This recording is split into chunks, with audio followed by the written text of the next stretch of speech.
Hello students, how are you all? I hope you all are fine and safe at home. This is your business studies lecture and chapter number 11. Today's topic is marketing mix. Like as I have told you earlier in my previous videos that marketing, it involves various types of activities. Yes, it involves the process of idea creation, it involves offering the product, it involves advertising the product, it involves after sale services, it involves branding, packaging, labeling, price of the product, it involves all the promotional activities. So we can say that yes, marketing involves create a market offering. Of course marketing activities जो हैं वो help करती है market offering करने में, so that needs and wants of the potential buyers can be satisfied. But the real question is how to create a market offering. Market offering को create कैसे किया जाता है? इट मीन्स किस तरह से कंज्यूमर्स को परसुएड या अट्रैक्ट किया जाता है so that they come and by the product.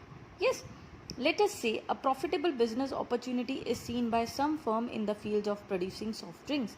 If I'll take an example of soft drinks, then you can see that yes, soft drinks industry में कुछ फर्म्स हैं जो प्रॉफिटेबल बिजनेस जो है रन कर रहे हैं.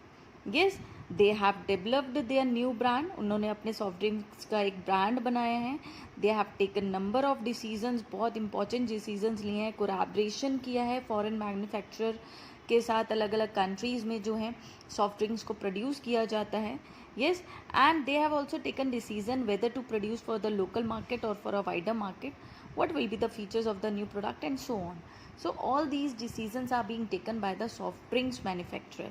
Yes, so we can say that they have these soft drinks की जो इंडस्ट्री है, जो फॉर्म्स हैं डिफरेंट इस इंडस्ट्री में, उन्होंने बहुत इंपॉर्टेंट डिसीजंस लिए and they have yes created market offering. Now there are large number of factors which affects marketing decisions. These are can be categorized into two categories: controllable factors and non-controllable factors. Okay, marketing decisions को बहुत सारे factors affect करते हैं जिनको two categories में divide किया गया है, that is controllable factors and non controllable factors. Now what are controllable factors? Controllable factors are those factors which can be influenced at the level of the firm. It means controllable नाम से पता चल रहा है those factors which are within the control of the firm. वो फैक्टर्स जिसमें कुछ चेंज लाकर, पॉलिसी में कुछ चेंज लाकर उस फैक्टर को कंट्रोल किया जा सकता है. फॉर एग्जाम्पल, हमने सॉफ्ट ड्रिंक का एग्जाम्पल लिया तो उसमें एक डिसीजन लिया दैट सॉफ्ट ड्रिंक्स की पैकेजिंग कैसे होगी, ग्लास बॉटल्स में या प्लास्टिक बॉटल में. So this is a controllable factor. Yes, this is a controllable factor. क्या प्राइस होने चाहिए, किस पर वो सेल करा जाएगा, this is also a controllable factor.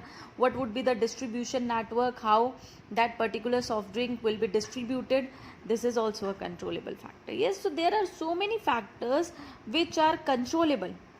Yes, which are controllable. It means जो मार्केटिंग मैनेजर डिसाइड करता है, जो मार्केटिंग मैनेजर के कंट्रोल एरिया में आता है, जो कंपनी जो है कंट्रोल कर सकती है, those factors are known as controllable factors. Now what do you mean by non controllable factors? Non controllable factors basically are those factors which are not in the control at the firm's level. There are many factors which affects the decision, but they are not controllable at the firm's level.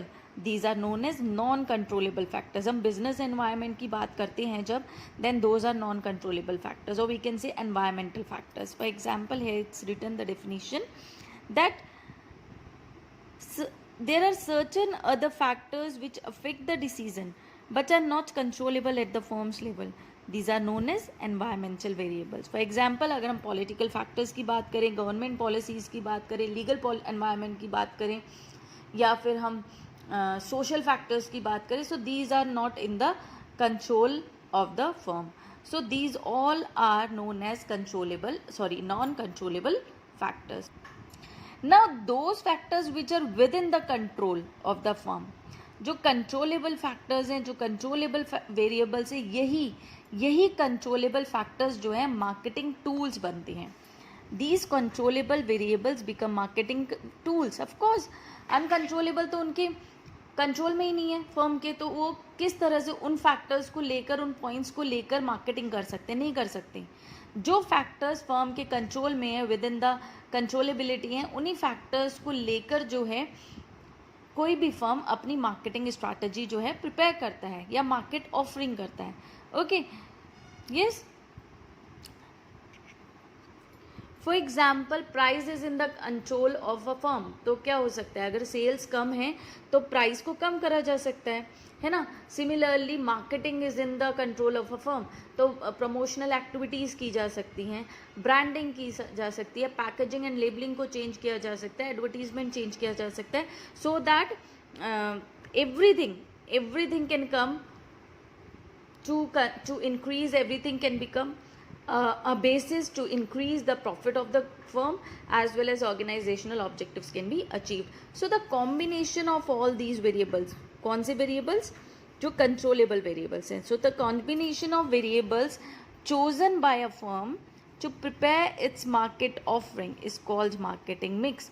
It means firm जितने भी variables, वो सारे variables जो firm choose करता है, ठीक है, उनको पिक करता है, कंट्रोलेबल वेरिएबल्स जिनको कोई भी फर्म पिक करता है, सो दैट उन वेरिएबल्स की हेल्प से मार्केट ऑफरिंग को क्रिएट किया जा सकता है. For example price, for example product promotion, for example branding, packaging, labelling. तो ये सारी वेरिएबल्स को पिक करता है सो दैट मार्केट ऑफरिंग या उन वेरिएबल्स के थ्रू कंज्यूमर्स को अट्रैक्ट किया जा सके. तो वो सारे variables are known as marketing mix. Okay, this is important, students. What do you mean by marketing mix? So marketing mix is described as the set of marketing tools that a firm uses to pursue its marketing objectives in a target market. तो हम क्या कह सकते हैं? marketing mix क्या है? It is the set of marketing tools. वो सारे marketing tools जिनके help से firm marketing करेगा, that a firm uses to pursue it's marketing objectives in a target market, जिनकी हेल्प से फर्म जो है अपने मार्केटिंग ऑब्जेक्टिव्स को अचीव करता है. वो सारे मार्केटिंग टूल्स, वो सारे variables are known as marketing mix. Now let's move on to what are the elements of marketing mix. This is also an important topic, students. You have to go through it properly. Okay, so there are four elements of marketing mix. First one is product, price, place and promotion. Product, price, place and promotion. Now these are the four elements of marketing mix. In your syllabus there are four elements of marketing mix. आज के time पर there are 7 P's. These are also known as 4 P's of marketing. क्या कहलाते हैं? 4 P's of marketing. Okay, but आज के time में we have 7 P's of marketing. कौन कौन से हैं? That is product, price, place, promotion. One is people, one is positioning and one is process. Now let's start with the 4 P's which are in your syllabus, students. First P is product.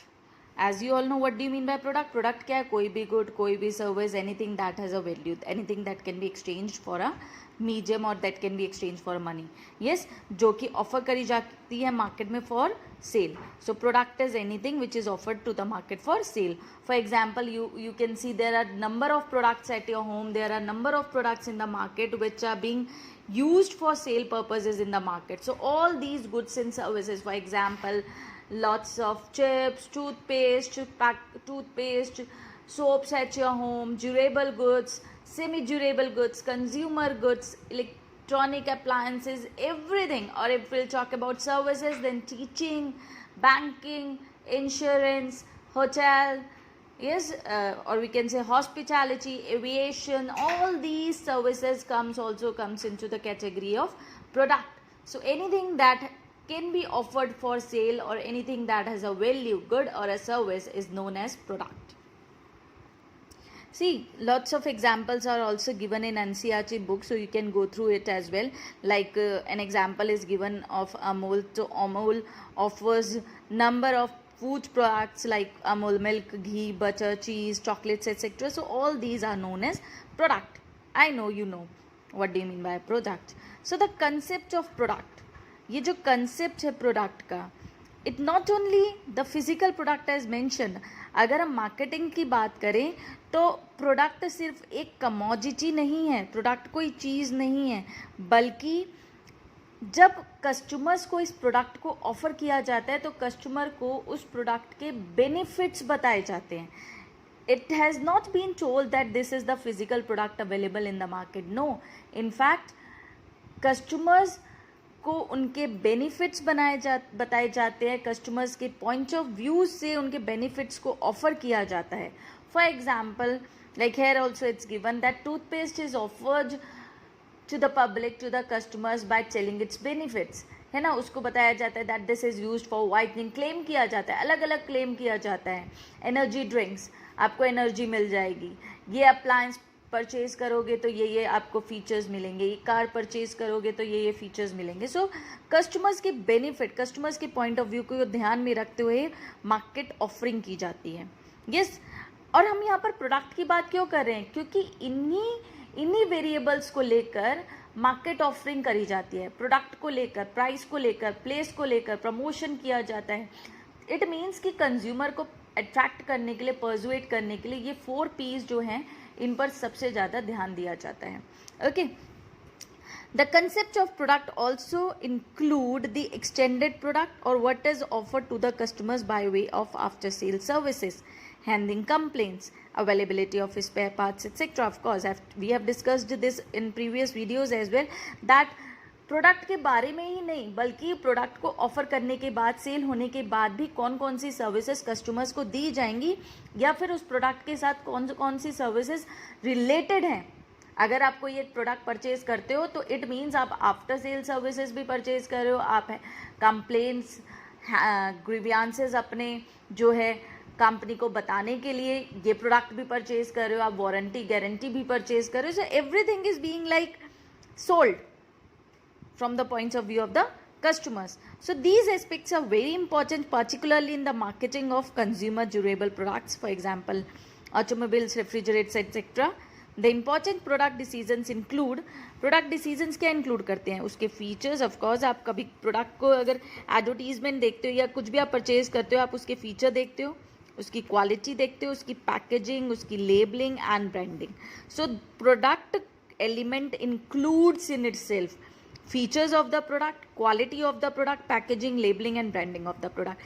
It means जो organization है वो product mix में या product element में इन सब को include करते हुए इनको प्रमोट करता है, इन पर ध्यान देता है, सो दैट कस्टमर्स जो हैं अट्रैक्ट हो, परसुएड हो towards the product. Okay, next element is price. Price, you all know what is price. Price is the amount of money customers have to pay to obtain the product. Yes, of course, you all know about this.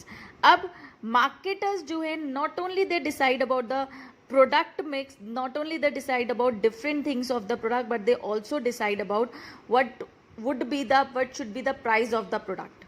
Yes, because there are lots of competitors in the market. उनको ध्यान में रखते हुए price element को decide करना पड़ता है, price को सेट करना पड़ता है, इस तरह से सेट करना पड़ता है कि कस्टमर्स के पॉइंट ऑफ व्यू से फिट हो प्राइजेस, कस्टमर्स लाइक करे प्राइजेस को, कस्टमर्स को ऐसा ना लगे कि प्राइजेस बहुत ज़्यादा है. It means value for money, they want to give value for money. Customers should feel that if they are paying money तो उसकी worth है, they are getting something in value, they are getting something in return. So decisions are taken keeping in consideration, keeping in mind the point of view of the customers. Also decisions are taken keeping in mind that discount should be given to the customers, और we can say credit term पर देने चाहिए wholesaler retailers को, so that customers can get credit. So all these in everything like cash discount से लेकर, trade discount से लेकर, credit से लेकर, everything is being decided in this price element. Next element is place. Place और physical distribution. Of course place means what, कि customer जहाँ चाहे उसको वो गुड अवेलेबल हो जाए. इट मीन्स उसकी अवेलेबिलिटी 24 आवर्स 24/7 जो है वो रहे, और जहाँ पर चाहे उसको वो प्रोडक्ट मिल जाए. और we can say physical distribution, that is channel of distribution, that is how to transport the goods from manufacturer to the final consumers. So physical distribution or place, it includes all those activities that make firms products available to the target customers. So all the important decisions are taken in this element ki who should be the dealer, who should be the wholesaler, who should be the like intermediaries कौन सी होनी चाहिए, so that final customers तक product जो है reach हो जाए. और इसके लिए फर्म क्या करता है, इंटरमीडियरीज को सपोर्ट भी प्रोवाइड करता है bye way of discounts, promotional campaigns etcetera. आप देखोगे कि रिटेलर्स के शॉप्स के पास होर्डिंग्स होते हैं, उनको कंपनी ऑफर करती है जगह जगह पर. अगर मैं बात करूँ, एक मैं एग्जांपल लेती हूँ पेप्सी का. ये पेप्सी आप अगर रोड साइड पर, हाईवे पर कहीं पर भी जा रहे हो, तो हाईवे पर, रोड साइड रेस्टोरेंट, ढाबाज पर you can see that big pamphlets of like और होर्डिंग्स ऑफ पेप्सी जो है वहाँ पर आपको पेस्ट करी हुई दिख जाएंगी. So what is that? This is only promotional campaigns. It means easy availability. If I talk about corner में, कोई भी नूक एंड कॉर्नर पर you can get a Pepsi from any पानवालाज, you can get Pepsi. Yes, this is the marketing strategy. This is the marketing strategy. That distribution की बात हो रही है कि हर जगह अवेलेबिलिटी जो है प्रोडक्ट की हो जाती है. And if I talk about electronic appliances, तो उनको डिमॉन्स्ट्रेट करके दिखाया जाता है. ये देखा जाता है कि कौन से उसके पोटेंशियल बायर्स हैं और उनको उन प्रोडक्ट्स को डिमॉन्स्ट्रेट करके दिखाया जाता है. इट मीन्स रन करके दिखाया जाता है. नेगोशिएट होता है प्राइजेस का बायर्स के साथ. क्लोज सेल्स होती है. आफ्टर सेल सर्विसेज दी जाती हैं. Yes, inventory, storage, warehousing को मैनेज किया जाता है. ट्रांसपोर्टेशन को मैनेज किया जाता है. So all these things, all the decisions related to all these activities will come under the place element. Okay, last element is promotion of product. Yes, promotion means communicating the availability, communicating the features, communicating the advantages of the products to the target customers, and attracting and persuading them towards the product. It means making an artificial image in the minds of the customer so that they can get attracted towards the product and they make final purchase. Yes, promotion में वो सारी activities आती हैं जिसमें communicate किया जाता है product की अवेलेबिलिटी को, कहाँ कहाँ अवेलेबल है, कौन कौन से फीचर्स हैं, प्राइस क्या है. Yes, so these are known as promotional activities. Okay, most marketing organizations undertake various promotional activities and spend substantial amount of money on the promotion. Of course, most of the organization क्या करते हैं, promotional activities करते हैं, या तो खुद करते हैं या फिर किसी एजेंसी को हायर करते हैं so that they can do their promotion, and huge amounts of money is spent on promotion of the goods or services. Promotional activities include there are lots of promotional tools. For example, advertising, personal selling and sales promotion technique. Sales promotion techniques क्या होती हैं? Price discount देना, free samples देना, so that each and every customer can get to know about the product. So all the promotional activities are being done so that sales can be increased, so that profits can be earned. Yes, a large number of decisions are to be taken in each of the areas specified above. For example, in the respect of advertisement, it is important to decide about the message, the need to be used. For example, printing media के through, newspapers के through, magazines के through, television के through, आप आज के time पर देख सकते हो that there are so many mediums जिनके थ्रू प्रमोट किया जाता है प्रोडक्ट को, है ना. तो we can say that these 4 are the important elements जो हैं, जो मार्केट ऑफरिंग करते हैं, मार्केटिंग मिक्स के इम्पॉर्टेंट एलिमेंट्स हैं. और किसी भी मार्केट ऑफर की सक्सेस डिपेंड करती है कि कितने अच्छे इन चारों एलिमेंट्स को लेकर डिसीजन मेकिंग की गई है, कितना अच्छा सुपीरियर वैल्यू क्रिएट करा गया है कस्टमर्स के लिए, अगेन वैल्यू ऑफ मनी जो है, and the decisions related to all these 4 elements will help in achieving the sales objectives, in achieving the profit objectives of the firm, of any of the firm. So that's why we can say that these 4 are the most important elements of marketing. And students, you have to go through this very very properly, that कौन कौन से decisions कौन कौन से element में लिए जाते हैं. This is only a brief. In my coming videos we are going to discuss one by one each and every element. Thank you and have a nice day.